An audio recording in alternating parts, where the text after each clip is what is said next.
ja lično smatram, koja je većina vijećnika općinskog vijeća Čelić, sjednica je bila zakazana za 4. maj, ona je odgođena zbog nemanja većine postojećeg načelnika, zato što pojedini vijećnici nisu htjeli da dođu na vijeće da glasaju za takvu odluku. Općinski načelnik pokušaju se zadužiti 800.000 koruptivnih maraka za izgradnju, to jest dogradnju općinske sale koja je početa prije 10-12 godina i kada sam bio vijećnik uvijek sam pokušavao da odvajamo po nekih 100.000 koruptivnih maraka na budžet naš koji uvijek se kretao 2,5 miliona do 3 miliona, da odvajamo 100.000 i da je tako završeno. U ovom priliku moram istaći da je Teočar, Sapna i Čelić zajedno krenuli te dvorane. Sapna je uselila dvoranu, od Teočar će useliti u roku par mjeseci, a zajedno iste godine, to jest isti dan su krenule dvorane i to govori o odnosu ponašanja načelnika u općini Čelić.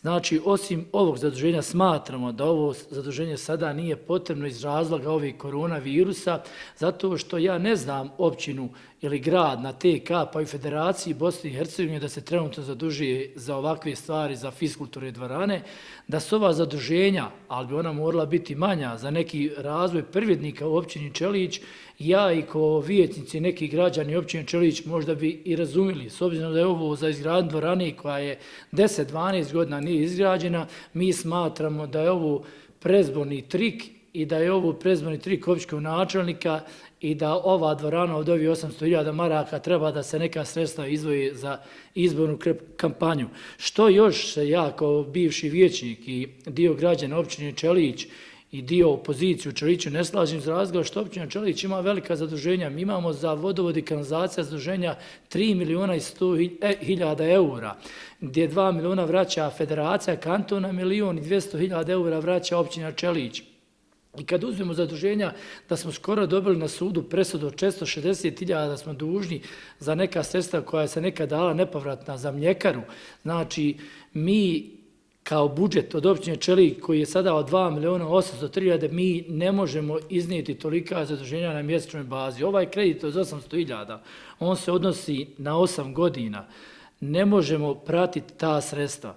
Ova sredstva koja već imamo zaduženja, znači mjesečno su tranše od 200 do 250.000.